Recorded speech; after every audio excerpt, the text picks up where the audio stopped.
Good morning and good to see you all here. Happy blessed Sunday, everybody. Welcome to BIC Denver Online Sunday Service. We are very glad that you're joining in.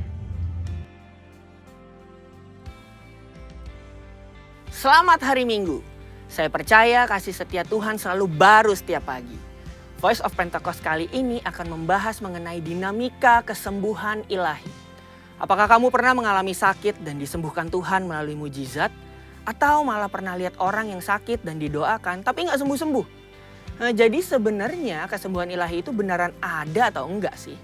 Dan apakah pelayanan kesembuhan ilahi masih sesuai dengan kemajuan zaman now? Dalam Alkitab ada ratusan ayat janji Tuhan bagi kesembuhan umatnya. Banyak peristiwa dicatat orang-orang mengalami kesembuhan secara mujizat. Contohnya dalam Perjanjian Lama, Raja Hizkia yang disembuhkan atau Naaman yang disembuhkan dari penyakit kusta dan masih banyak lagi. Perjanjian Baru juga mencatat ada begitu banyak peristiwa mujizat kesembuhan ilahi baik melalui pelayanan Tuhan Yesus maupun melalui pelayanan para rasul. Nah, sebagai insan Pentakosta, kita percaya bahwa kesembuhan ilahi terjadi karena pengorbanan Tuhan Yesus di atas kayu salib. Kita percaya bahwa mujizat tetap terjadi sampai sekarang karena Allah masih terus melakukan perbuatannya yang ajaib yang melampaui kemampuan manusia dan hukum alam. Yang harus kita pahami sebagai insan Pentakosta adalah bahwa pengajaran Injil harus berpusat kepada Yesus yang adalah juru selamat kita, penyembuh yang membaptis dengan Roh Kudus, yang menguduskan kita dan Raja yang akan datang kembali. Jadi, pelayanan kesembuhan ilahi tidak terpisahkan dalam pemberitaan Injil. Karena Tuhan Yesus adalah Sang Penyembuh. Pelayanan kesembuhan ilahi ini bisa melalui doa dari hamba Tuhan maupun doa pribadi si penderita penyakit itu sendiri. Tempatnya bisa di mana aja. Bisa dari KKR, ibadah onsite, ibadah online, atau bahkan dari rumah loh. Ada dua hal yang akan kita bahas terkait dinamika pelayanan kesembuhan ilahi ini. Yang pertama, apakah semua orang sakit yang didoakan pasti mengalami kesembuhan? Kalau janji Tuhan sih, ya dan amin. Tuhan Yesus sudah mati di kayu salib untuk kesembuhan kita. Terus kok gak sembuh? Masalahnya bukan ada di janji Tuhannya, tapi ada di faktor yang mungkin ada di dalam diri kita yang harus diselesaikan lebih dulu. Forum Teolog GBI dalam pandangan teologis tentang penyakit memaparkan ada beberapa fakta mengenai penyakit. Yang pertama, ada penyakit akibat dosa kita. Yang kedua, ada hukuman Allah. Yang ketiga, karena perizinan dan kedaulatan Tuhan. Yang keempat, penyakit karena kejahatan iblis. Yang kelima, penyakit karena ulah manusia yang tamak, serakah, korup, dan destruktif. Untuk itulah kita perlu terbuka, mengaku dosa kita, memohon dan berdoa dengan iman. Seperti yang tertulis dalam Yakobus 5 ayat yang ke-14 sampai 16. Pelayanan ini merupakan bagian dari pelayanan yang dilakukan gereja. Tetapi hamba Tuhan dan gereja bukanlah Sang Penyembuh. Yang menyembuhkan tetap Tuhan Yesus sendiri. Hamba Tuhan dan gereja hanyalah alatnya.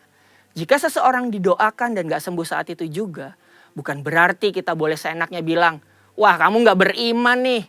Atau wah kurang doa ya. Proses kesembuhan ada yang langsung terjadi, yang artinya langsung sembuh setelah didoakan. Namun ada juga yang harus melalui beberapa proses, seperti konseling atau didoakan beberapa kali baru mengalami kesembuhan. Yang kedua, apakah pelayanan kesembuhan ilahi masih sesuai atau relevan dengan situasi saat ini? Sudah jelas, perintah Tuhan bagi kita sebagai anak Tuhan untuk mendoakan orang sakit tidak pernah dicabut. Justru pelayanan ini berjalan selaras dengan penginjilan. Namun kenyataannya, gak mungkin dong kita bikin acara di lapangan bola terus ngumpulin semua orang yang sakit. Atau datang seenaknya ke rumah sakit. Apalagi ke ruang isolasi penderita COVID. Dan mendoakan mereka secara langsung agar mereka mengalami kesembuhan. Kenapa gitu? Karena pemerintah sudah mengeluarkan protokol kesehatan yang begitu ketat. Jika kita melanggar peraturan ini, maka kita sama aja lagi melawan pemerintah.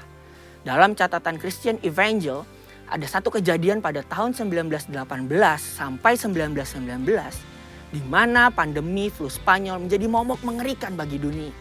Ada sekitar 50 juta orang meninggal akibat pandemi ini. Tetapi yang menarik, insan Pentakosta pada saat itu mengikuti anjuran pemerintah untuk meniadakan pertemuan ibadah dan mengkarantina yang sakit. Mereka tetap tinggal di rumah dan berdoa.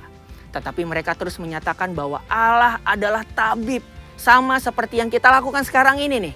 Luar biasanya, dampaknya adalah banyak orang yang lahir baru dan disembuhkan dari sakit penyakit akibat pandemi tersebut. Kesaksian iman mereka kepada Allah dan doa membuat mereka mampu melewati krisis. Keterbatasan pelayanan karena social distancing bukan berarti pelayanan kesembuhan ilahi menjadi tidak relevan atau membuat kita tidak bisa melakukan pelayanan kesembuhan ilahi. Tuhan memberikan ide-ide kreatif melalui sarana yang ada di sekitar kita nih. Misalnya sosial media dan teknologi informasi. Seperti pada zaman rasul-rasul yang secara kreatif menggunakan media perantara dan diurapi Roh Kudus. Seperti sapu tangan atau kain yang pernah dipakai oleh Paulus menyembuhkan segala penyakit dan mengusir roh jahat saat diletakkan di atas orang-orang yang sakit. Jadi, pelayanan itu tidak terbatas dalam pertemuan fisik. Allah juga bisa bekerja melalui ibadah online, melalui panggilan telepon, video call, atau menggunakan media sosial. Berabad-abad yang lalu, pelayanan kesembuhan ilahi telah dilakukan oleh nabi-nabi di Perjanjian Lama, Tuhan Yesus, dan rasul-rasul di Perjanjian Baru. Tidak berhenti sampai di situ. Pelayanan kesembuhan ilahi juga masih relevan dengan zaman now. Secara khusus di tengah situasi yang sedang dunia hadapi saat ini, gereja harus terus memotivasi dan menggerakkan pengerja dan jemaat untuk melakukan pelayanan kesembuhan ilahi ini dengan mendoakan mereka yang sakit, bahkan dengan memanfaatkan teknologi dan media sosial di tengah keterbatasan akibat social distancing. Pelayanan kesembuhan ilahi merupakan karunia Roh Kudus yang diberikan kepada gerejanya. Oleh sebab itu, kesembuhan yang Tuhan berikan semuanya adalah untuk memuliakan namanya. Tuhan Yesus memberkati. Berjumpa kembali di ibadah online kita BIC Denver pagi hari ini. Saya percaya Bapak Ibu Saudara semua sudah siap dengan online-nya masing-masing, baik dengan handphone maupun dengan YouTube. Bapak Ibu bisa membuka. Kita bersyukur buat hari ini. Kami mau katakan kalau kita boleh ada semua karena anugerah Tuhan. Mari kita sama-sama mempersiapkan hati dan pikiran kita. Kita mau memberikan yang terbaik buat Tuhan. Dan berkata bahwa kalau kami bisa hidup sampai hari ini, semua karena anugerah Tuhan di dalam kehidupan kami. Terima kasih Tuhan, terima kasih.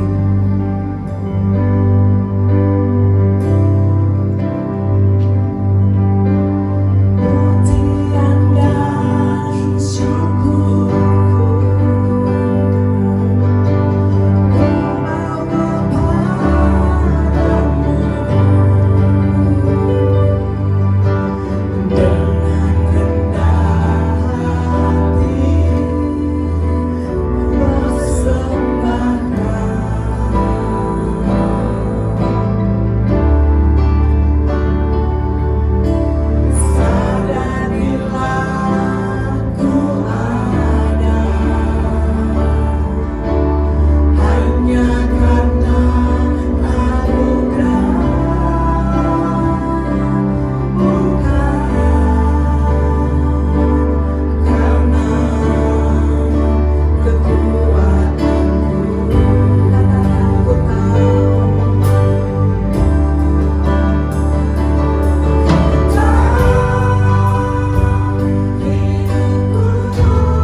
Shalom Church. Hari ini saya akan memberkati saudara dengan firman Tuhan mengenai bagaimana cara Tuhan memberkati kita di dalam masa sulit seperti sekarang ini dengan 4 cara yang ajaib. Ya, Tuhan bisa memberkati dengan berbagai macam cara. Percayalah kepada Tuhan, ada berkat yang menanti buat saudara. Percayalah kepada firman Tuhan. Ada 4 cara. Yang pertama, Tuhan berbicara lewat perjanjian lama, lewat firman mengenai kehidupan Yusuf yang tadinya dianiaya oleh saudara-saudaranya sendiri dan dia dibuang, akhirnya dia tiba di Mesir. Tapi di Mesir itulah Tuhan memberkati Yusuf dengan luar biasa sehingga dia menjadi orang kepercayaan daripada Firaun, dan pada saatnya dia menolong keluarganya sendiri. Kejadian 45 ayat yang ke-7. Saya bacakan firman Tuhan di sini. Maka Allah telah menyuruh aku, yaitu Yusuf, untuk mendahului kamu, untuk menjamin kelanjutan keturunanmu di bumi ini, dan untuk memelihara hidupmu sehingga sebagian besar daripadamu tertolong. Baca baik-baik, saudara. Maka Allah telah menyuruh Yusuf untuk mendahului kamu, untuk menjamin kelanjutan keturunanmu di bumi ini, dan untuk memelihara hidupmu sehingga sebagian besar daripadamu tertolong. Saudara, firman Tuhan ini juga untuk Anda dan saya hari-hari ini. Mungkin Anda sedang dalam masalah besar. Mungkin dengan adanya epidemik dan COVID-19 ini Anda kehilangan pekerjaan. Ya, Anda hidup dalam kesulitan besar. Tapi ingat, Tuhan yang bisa menolong bangsa Israel seperti ini, Dia juga bisa menolong Anda. Yang pertama, Dia memakai tangan manusia untuk menolong kita. Percayalah, Tuhan bisa memakai tangan siapa saja untuk memberkati dan menolong anak-anaknya. Saudara, percayalah kepada firman Tuhan. Katakan amin, saudara. Ya, Tuhan pakai Firaun, ya, Tuhan pakai Yusuf, dan lewat Yusuf dia bisa memberkati dan menolong keluarganya. Puji nama Tuhan. Itu dari perjanjian lama. Dari perjanjian baru di Lukas pasal yang ke-6 ayat yang ke-38 mengatakan Lukas 6 ayat 38, berilah maka engkau akan diberi. Salah satu kunci agar kita tetap bisa mengalami berkat Tuhan, yaitu tetaplah kita memberi kepada Tuhan. Dalam bahasa terjemahan yang lain di bahasa Inggris dikatakan, then man shall give to you. Tuhan bisa memakai orang untuk tetap memberkati kita. Berilah dan kamu akan diberi. Suatu takaran yang baik, yang dipadatkan, yang digoncang, dan yang tumpah keluar akan dicurahkan ke dalam ribaanmu, sebab ukuran yang kamu pakai untuk mengukur akan diukurkan kepadamu. Teman-teman, tetaplah memberi. Tetaplah memberi dengan sukacita. Dan hal memberi yang paling indah di mata Tuhan adalah bukan waktu masa kita jaya, waktu kita berhasil, waktu kita diberkati. Berilah di saat-saat kita tidak bisa memberi kepada Tuhan. Oh, luar biasa, Tuhan nanti akan mengembalikan dengan caranya yang ajaib. Katakan amin, saudara, ya. Ada sebuah ilustrasi cerita mengenai seorang janda miskin yang tidak mempunyai apa-apa, dan pada satu hari dia hanya memiliki selai saja dan mentega, dan dia tidak lagi ada makanan di rumahnya. Dan dia berdoa kepada Tuhan, Tuhan, tolong saya, saya tidak ada makanan, saya hanya ada mentega saja di tangan, dan saya tidak ada roti sedikit pun untuk kami makan sekeluarga. Dan dia berdoa malam-malam, sehingga doanya itu terdengar oleh tetangganya. Tetangganya ini bukan orang percaya, dia tidak percaya kepada doa, dia tidak percaya kepada Tuhan. Tapi karena dia terganggu oleh doa seorang janda ini, dia mengambil roti yang ada di rumahnya, dia bungkus, dan kemudian diam-diam dia sambil mendengarkan seorang janda ini sedang berteriak-teriak minta pertolongan daripada Tuhan. Dia naik ke rumah janda ini, dan dia masukkan dari lubang lubang chimney, yaitu lubang tempat perapiannya, dia lempar ke bawah, dan sang janda ini tiba-tiba mendapat, wow, ada roti yang bisa saya makan. Dia mengucap syukur. Wah, dia memuji-muji Tuhan, dan saking tidak tahannya, dia malah lebih lagi, dia berseru-seru, terima kasih Tuhan, terima kasih Tuhan. Dia keluar rumah dan dia ketok rumah tetangganya. Ya, seorang ateis ini dia bilang, lihat, Tuhan menolong saya. Tuhan menolong dan mendengar doa saya. Dia mengirimkan berkat roti yang turun dari langit kepada saya. Dan tetangganya ini bilang, wah, saya tidak percaya akan Tuhan. Tapi kamu mau tahu, ya, saya juga tidak percaya sama doamu, karena tadi yang melemparkan roti itu adalah saya dari atap rumahmu. Wow, janda ini dia tidak begitu peduli, dan dia bilang, oh Tuhan, terima kasih. Tuhan, dalam saat kesengsaraan saya, Engkau bisa memakai semua, dan Engkau bisa memakai setan juga untuk memberkatiku, katanya gitu. Wah, haleluya. Saudara, God is our source. Tuhanlah sumber berkat kita, dan Dia bisa memberkati kita lewat apa saja. Haleluya. Itu yang pertama. Cara Tuhan memberkati kita yang kedua adalah lewat tangan Tuhan sendiri. Masih tetap dengan cerita yang sama, yaitu Yusuf. Pada waktu pemerintahan Firaun itu selesai, maka akan ada Firaun yang berikutnya, yang tidak mengenal dan tidak peduli dengan keadaan Yusuf dan keluarganya. Keluaran 1 ayat yang ke-8 mengatakan begini. Kemudian bangkitlah seorang raja baru memerintah tanah Mesir yang tidak mengenal Yusuf. Ada situasi di mana dulu orang yang menolong kita mungkin tiba-tiba berubah atau sudah tidak ada lagi, tapi Tuhan bisa pakai cara-cara yang lain, yaitu dengan cara tangan Tuhan sendiri dari surga yang sanggup menolong kita juga. Kalau Tuhan bisa menolong bangsa Israel seperti itu, Tuhan juga bisa menolong saudara dengan tangan Tuhan sendiri. Yohanes 15 ayat yang kelima mengatakan, Akulah pokok anggur dan kamulah ranting-rantingnya. Barang siapa tinggal di dalam aku, di dalam Tuhan Yesus, dan aku di dalam dia, ia berbuah banyak. Sebab di luar aku kamu tidak dapat berbuat apa-apa. Tetap tinggal dalam Tuhan. Tetaplah setia dengan firman Tuhan.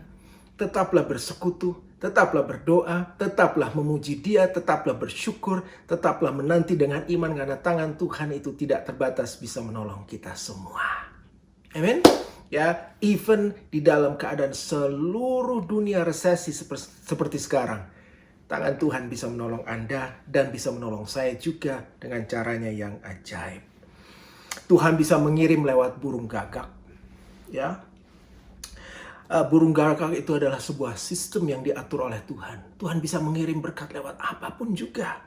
Ya, tetapi yang utama, Tuhanlah sumber berkat kita semua. Haleluya. Dalam Keluaran 16 ayatnya yang keempat, mari buka firman Tuhan sama-sama. Keluaran 16 ayatnya yang keempat mengatakan,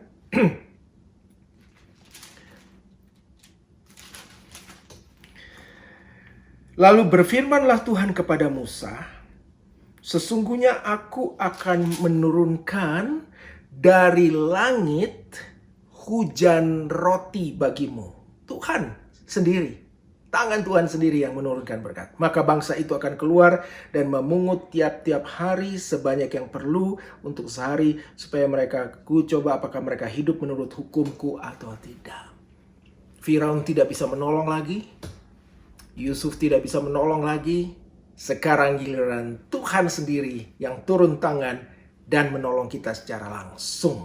Dengan caranya yang ajaib, menurunkan roti mana dari surga tiap hari. Dan ini terjadi bagi bangsa Israel.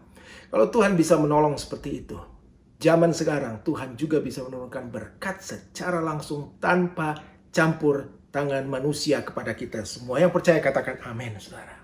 Dan Dia menurunkan sesuai dengan jumlah isi keluarganya. Dia tahu persis dalam setiap tenda-tenda bangsa Israel berapa isi keluarga itu, dan dia cukupkan semua bertahun-tahun.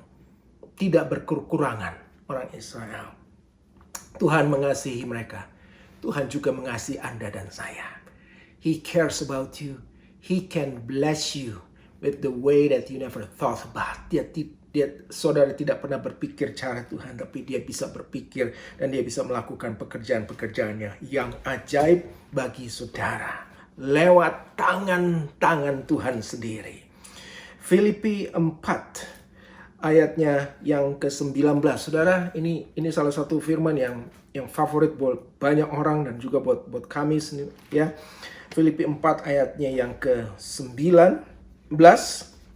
Mari kita baca bersama-sama.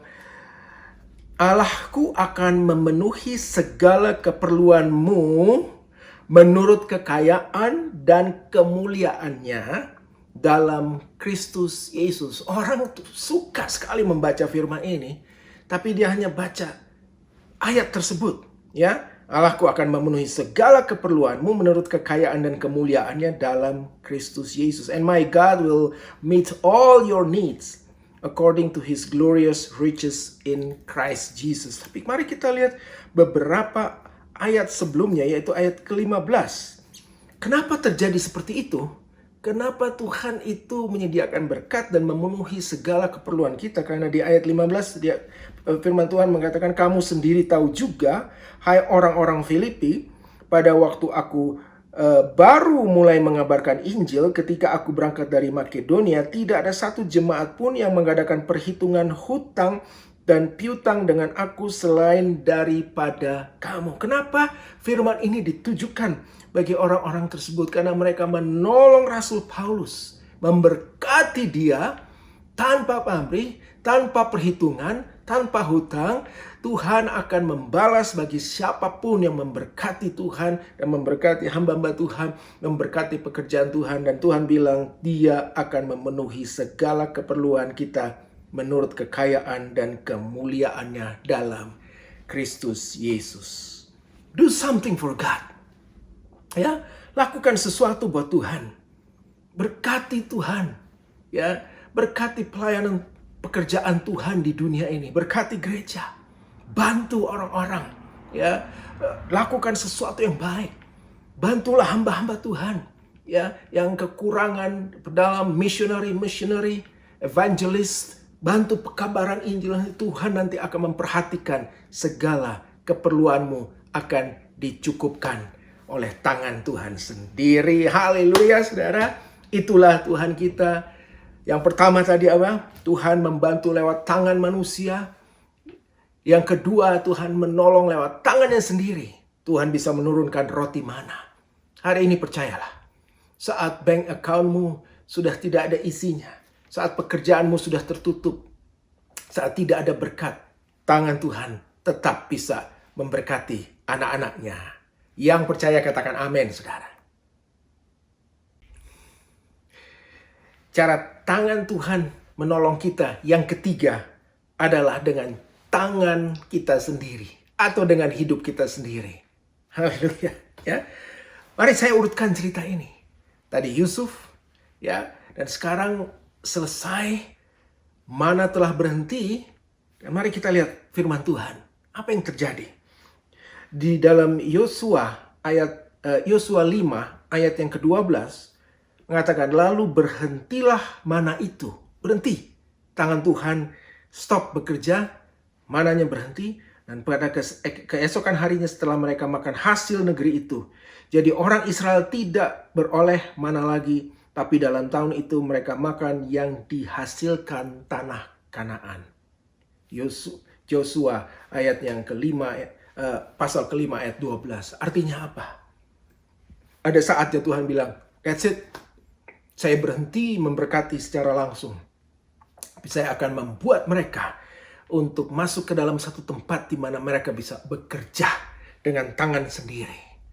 Haleluya. Saya tahu hari-hari ini mungkin sulit untuk bekerja. Bahkan mungkin banyak yang sudah tidak memiliki pekerjaan. Sudah diberhentikan dari pekerjaan. Tapi tangan Tuhan bisa mengatur Tidak ada yang mustahil. Tuhan katakan begitu. Ya, Tuhan katakan, bekerjalah dengan tangan Tuhan. Mintalah, maka kamu akan diberikan.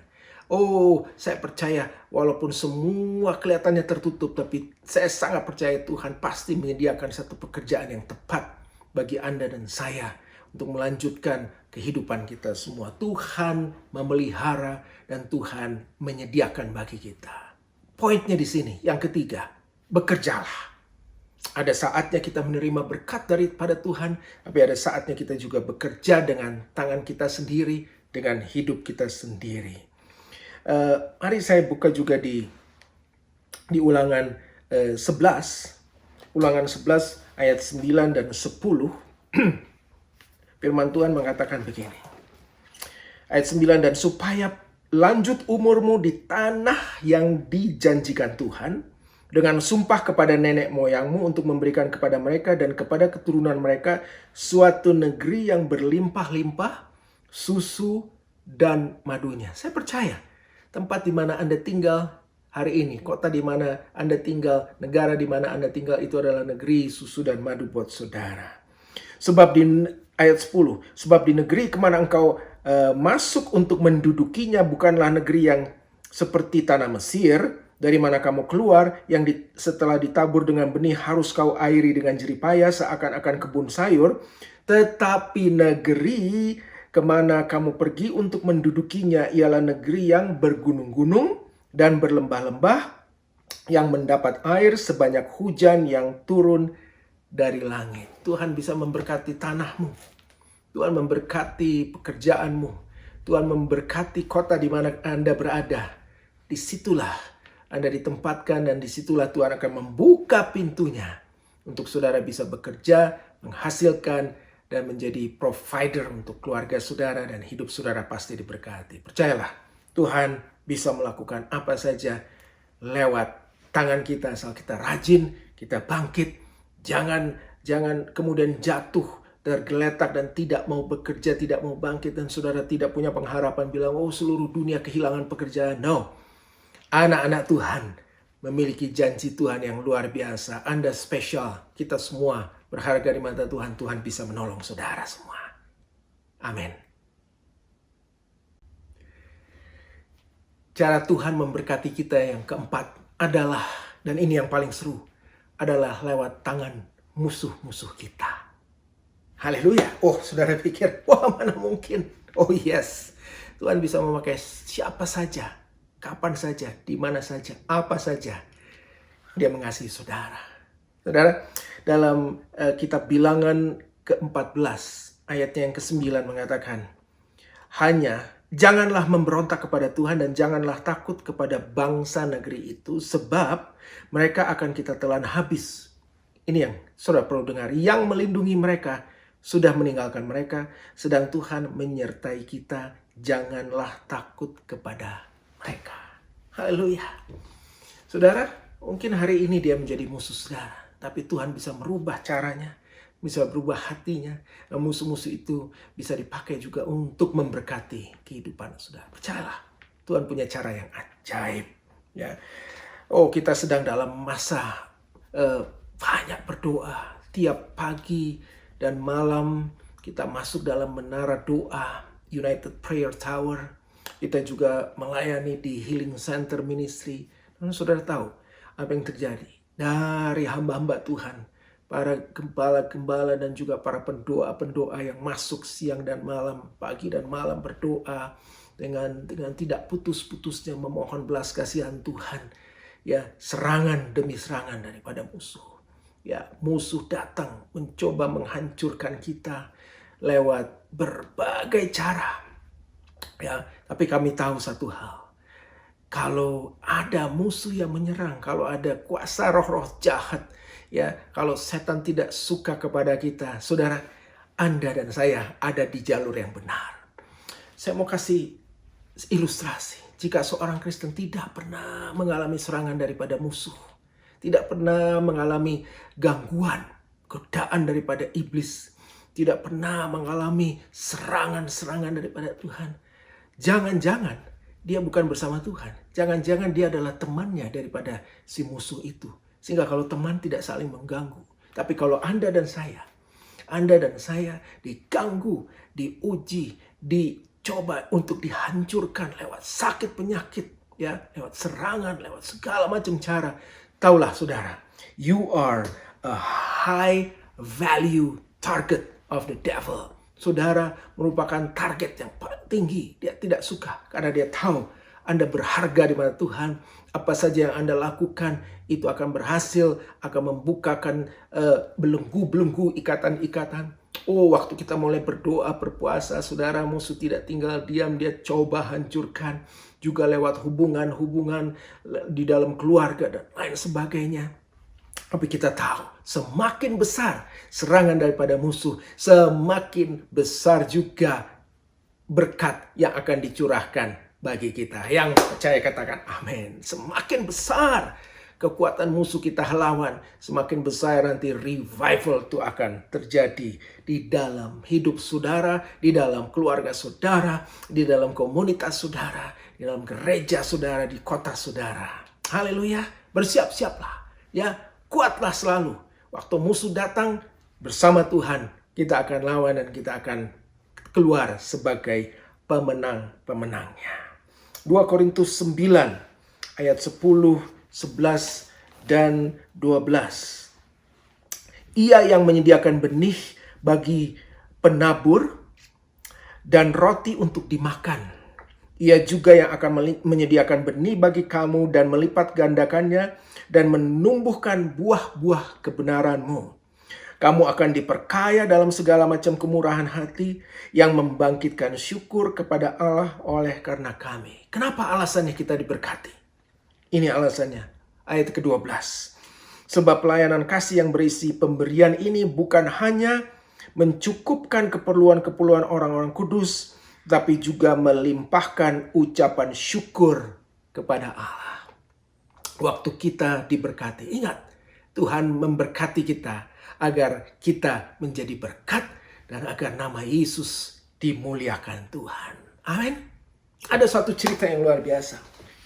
Seorang ibu dengan seorang anak kecil sedang pergi keluar kota dan ibu ini berhenti di pinggir jalan sebentar, ada keperluan, dan dia tutup mobilnya. Ternyata dia lupa bahwa kunci mobilnya ada di dalam mobil ini terlock automatically, sehingga anaknya yang masih ada di dalam car seatnya, masih dalam mobil, tertutup, terkunci, dia tidak bisa membuka. Dia coba cari untuk membuka pintu mobil ini, dia tidak bisa dapat.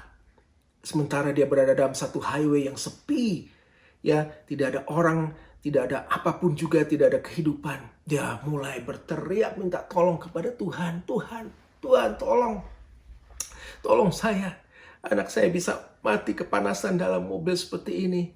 Sementara kuncinya ada di dalam, saya nggak bisa buka, saya nggak bisa hancurkan kaca mobil ini. Tuhan, tolong. Dan dia minta tolong sama Tuhan sedemikian rupa. Tiba-tiba dari kejauhan terlihat seorang laki-laki dengan motor Harley Davidson-nya datang. Wah, kelihatan badannya besar, rambutnya panjang, ya, dengan tatonya kelihatan di mana-mana, ya, dengan segala atributnya. Wah, perempuan ini, ibu ini menjadi ketakutan, ya. Dia pikir, wah, saya akan diapakan nanti di sini, ya. Bikers itu, dia berhenti dan ditanya, what happened? Katanya, dia tanya sama ibu ini, apa yang terjadi? Oh, anak saya terkunci dalam mobil dan mobil ini terkunci, kuncinya ada di dalam. Tolong saya. Oh, don't worry, katanya. Dia ke motornya, dia ambil gantungan baju dari dalam dari tempat kompartemennya, dia keluarin, ya, dan dia mulai korek sebentar. Dalam hitungan beberapa detik, klak, dia angkat, kuncinya terbuka. Haleluya. Wow, anaknya selamat. Ibu ini tertolong dengan tepat waktu, tidak ada yang cedera. Dia datang, dia peluk laki-laki besar ini, tato ini, seperti ini. Dan dia tanya sama laki-laki ini, who are you? Kamu ini siapa? Kamu ini angels ya dari Tuhan? Oh no, saya bukan angels. Saya baru aja keluar dari penjara, katanya. Hah? Ibu ini tiba-tiba kaget. Oh ya? Apa yang kamu lakukan sampai kamu harus dipenjara?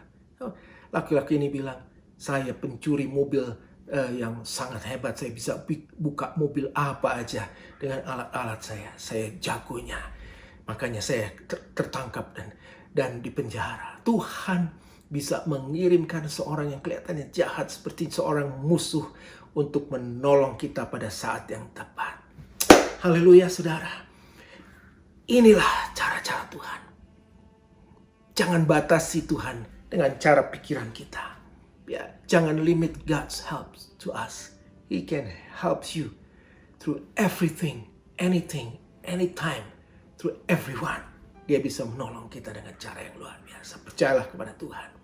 Saya mau ulang semua. Yang pertama, Tuhan menolong ya dengan memakai tangan manusia. Dengan cara Yusuf bisa menolong keluarganya. Yang kedua, dengan cara tangan Tuhan sendiri, yaitu Tuhan bisa menurunkan roti mana dari surga selama 40 tahun. Tuhan juga bisa memakai tanganmu sendiri untuk mengerjakan ladang dan menghasilkan sehingga Anda bisa tertolong dan hidup dengan baik. Namun Tuhan juga bisa menolong dengan cara yang keempat, yaitu lewat tangan yang seolah-olah musuh, orang yang kita takuti, yang tidak disenangi, tapi Tuhan bisa pakai juga untuk menolong saya dan saudara. So, mari berikan hidupmu kepada Tuhan hari ini. Percayalah, Tuhan sanggup menolong kita semua. Haleluya. Amin. Setelah ibadah online ini selesai, nanti jam 12 siang akan ada Junior Church Fellowship lewat Zoom juga yang akan dilayani oleh hamba-hamba Tuhan. Mari ajak anak-anak saudara untuk masuk dalam Junior Church Fellowship, kebaktian khusus buat anak-anak kita. Yang kedua ada Men's Fellowship juga hari ini, nanti sore, nanti malam jam 6. Seperti biasa secara rutin saya mengajak semua kaum pria, para bapak, suami, ya, dan semua laki-laki yang berada untuk mari join sama-sama. Kita akan dilengkapi dan diberikan pengajaran agar kita para suami menjadi imam-imam yang baik, yang benar di hadapan Tuhan dan bisa mengembalakan keluarganya sesuai dengan kehendak Tuhan. Yang ketiga ada Trumpet Call for the Nation, yaitu berdoa bersama hamba-hamba Tuhan dengan banyak jiwa-jiwa yang akan naik hadirat Tuhan, minta belas kasihan daripada Tuhan di akhir zaman ini. Besok pagi hari Senin jam 5 pagi lewat channel YouTube Anda bisa masuk ke dalam channel Damailah Indonesiaku. Mari besok pagi hari Senin saya ajak kita semua bangun pagi, awali minggu ini dengan doa bersama. Trumpet Calls for the Nation. Dan besok hari Senin seperti biasa jam 7 malam kita akan mulai lagi Healing Center Ministry, yaitu ada satu pelayanan khusus mana Tuhan akan melawat kita dalam hadirat Tuhan. Tuhan akan mengundang orang-orang yang penuh dengan beban, letih, lesu, dan berbeban berat, dan juga mereka yang mengalami sakit dalam tubuh, baik tubuh, mental, jiwa, sakit rohani, sakit keuangan, sakit dalam hubungan, dan lain sebagainya. Tuhan mau menyembuhkan kita kembali. Saudara, ajaklah teman-teman yang sakit dari manapun juga, baik di North America, di Eropa, di Asia, di Indonesia, bahwa mereka masuk lewat Zoom meeting, hadirat Tuhan datang, dan mereka semua dijamah Tuhan. Kami sudah melihat begitu banyak mujizat, kesembuhan terjadi di dalam Healing Center Ministry ini. Saya percaya Tuhan sangat baik. Dia mau menyembuhkan kita semua. Haleluya.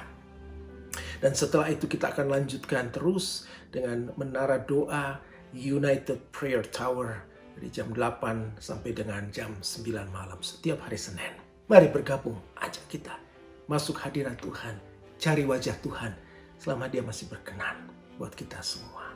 Itulah pengumuman untuk kita hari ini. Terima kasih untuk perhatian saudara semua. God bless you.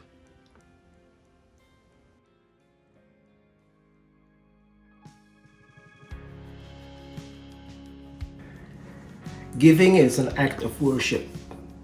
Memberi adalah bagian dalam penyembahan kepada Tuhan. So you have the opportunity now to give to God through our church here. There's 3 ways that you can give. First is by online giving through our website. You will be prompted to give via credit card or debit card or through your bank transfer.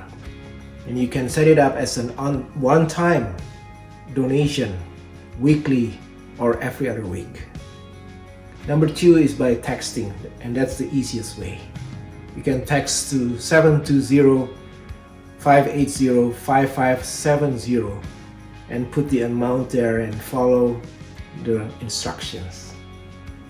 And the third one is by cash or check, and you can mail it to the address below here. So church, thank you for your attention and faithfulness. Thank you also for your generosity. May God bless you abundantly. For our daily activities, we have Healing Center Ministry every Monday at 7 p.m., followed by Unit Prayer Tower at 8:30 p.m. from Monday to Saturday.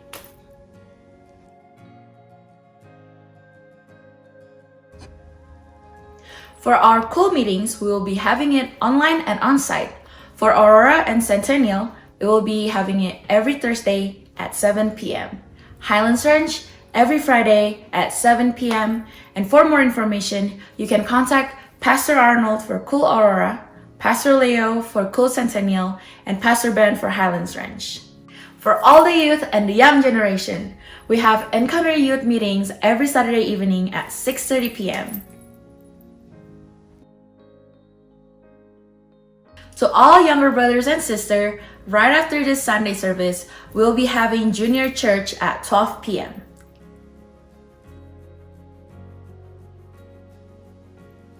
Also, for all men, we have men's fellowship every Sunday at 6 p.m. If you want to be connected to our community, you can message us through BIC Denver WhatsApp group and we will walk you through it.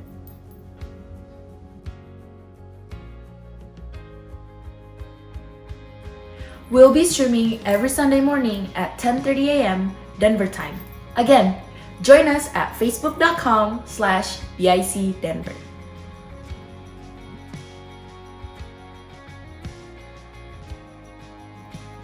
I know we gave you a lot of information, but that's all we have for you today.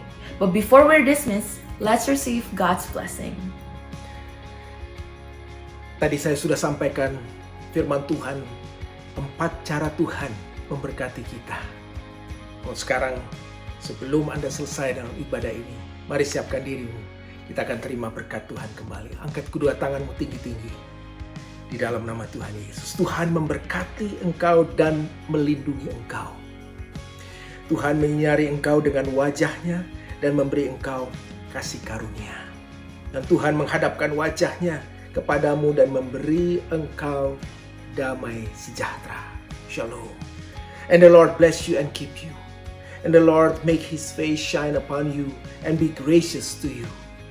And the Lord turn His face towards you and give you peace. In Jesus' name. Mari kita semua yang sudah terima berkat ini, sama-sama kita katakan, Amin. Haleluya. Thank you for watching. Thank you for tuning in. Mari sampai kita ketemu kembali minggu depan di waktu yang sama. Tuhan Yesus memberkati kita berlimpah-limpah. Amin.